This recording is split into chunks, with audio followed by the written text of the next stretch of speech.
whose feet have walked your floors. Bill Schrier can supply clues. It's easy to imagine that where we live begins and ends with us.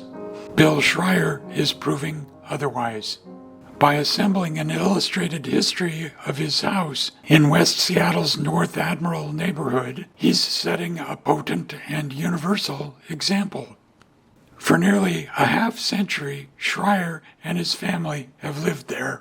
He easily places their $65,500 purchase to November 1978 because it came just 6 months after a gypsum freighter infamously rammed the low-level Spokane Street Bridge, prompting construction of today's high-level West Seattle Bridge. But the house was hardly new. It had been built to its present size between 1908 and 1910, just after West Seattle's 1907 annexation to Seattle. It stands on a typically quiet wooded street, so narrow that when cars line both sides, drivers from opposite ends take turns at squeezing through.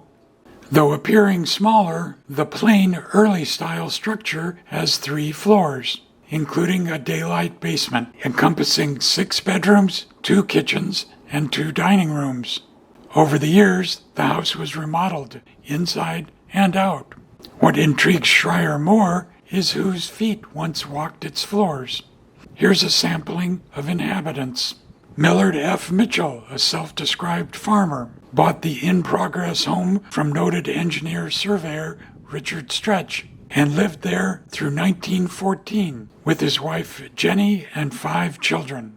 Stanton Patton, second director of the U.S. Coast and Geodetic Survey in the 1930s, was married there in 1914.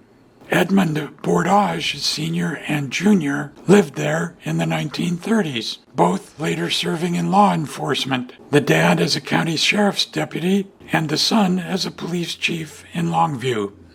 Ray Gehring, regional artist and community college teacher, whose paintings can still be found online, rented the house's basement unit in the 1950s.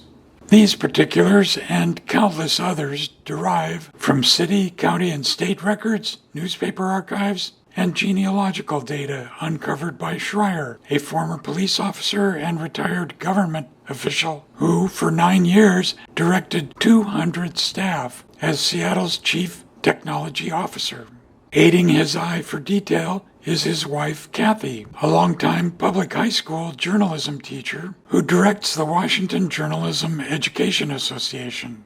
I've always been curious and fascinated by what things must have been like, Schrier says.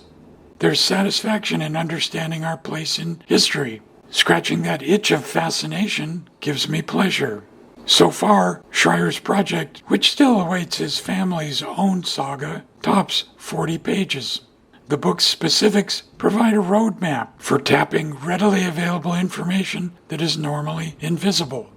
Though he allows that his book might hold wider interest, Schrier mainly wants to pass it to whoever owns the house next. And who knows, the next owner may add another chapter.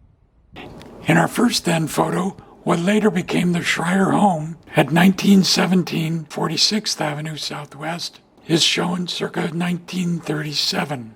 The property, sloping to its back west side, is 50 feet wide by 100 feet deep.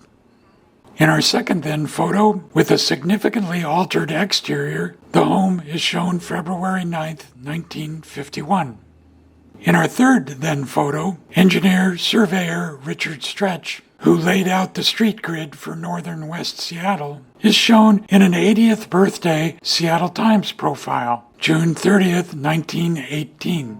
Schrier's research indicates that Stretch owned the property from 1890 until 1908 and may have built a portion of the house during that time.